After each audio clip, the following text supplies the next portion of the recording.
Hey there, good morning, everybody. I want to welcome you here to the Prog Monster. My name is Murph. I am the host of this show, a show dedicated to progressive rock and other forms of rock music. We're here with the series that we are running for the month of March, which is my 31 favorite rock bands with 2 albums released in the same year. This one, I think it gets this position based on the strength of its first album because that's the one that's currently in my playlist.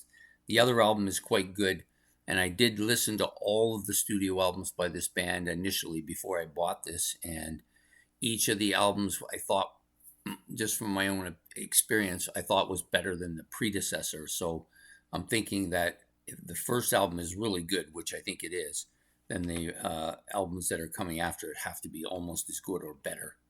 So we're talking about Greenslade here. Now, there has been some people tell me that it's actually pronounced Greenslade. I don't understand that. I am being a person who likes the English language. I don't know how you're going to put an E at the end and call this Greenslade. So I'm calling it Greenslade. If somebody doesn't like it, I'm sure they'll tell me. So anyways, we have both of these albums here released. One in February, the debut album at the top there, and the second album, which is entitled Bedside Manners Are Extra, which came out in, I believe, in November of 1973. So both albums released the same year. They were trying to make some headway. These are strong albums, both of them. The first one is any indication of how good the second one will be, having listened to it.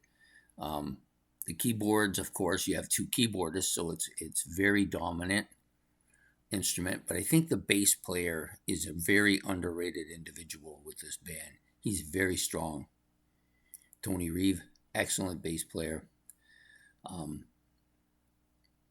He's just so good. And I noticed on the first album, because they don't have a guitarist on either of these albums, he is very forward, very frontal on both albums, and strong.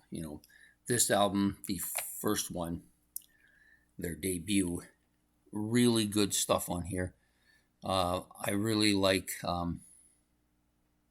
What Are You Doing to Me, Feathered Friends, Temple Song. All these songs are just really strong, keyboard dominant. The vocalist has a little bit of a whiny feel to his voice, but he's still really good. I don't dislike his sound of his voice at all, but I really am mostly impressed with the bass player, who I think is very strong on this and both albums. I'm not as familiar with the second album because I haven't gotten to putting it in the playlist yet. It's waiting its turn, as when the first one comes out, it will go in automatically. But I think both these are strong albums. I don't know that having guitar will make it any better, but obviously, from listening to both of these albums and the other 2 when I initially got them, my impression was that each got better as it went along. So I'm looking forward to seeing how strong this will end up being. So Greenslade's debut. Also, just so that for those of you who like this artwork and are wondering who the artist is, that's Roger Dean. Yes, of Yes fame. He does all of the artwork for all of their albums. Really good. It's just a different format, like different characterization than it is on Yes, but still just as good. Really good album covers. So there you go. Greenslade for today. So hopefully you would like this. Hit the like and subscribe. And if you want, you can put down any comments you may have. You can put them in the comment section about Greenslade or about the albums or about the music or anything I've said. Put that in the comment section below.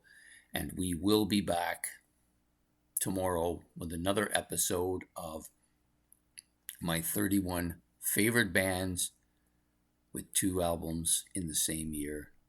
Thank you for coming out and watching. Please, we will see you. So have yourself a good day, a good evening, and see you tomorrow. Take care and goodbye.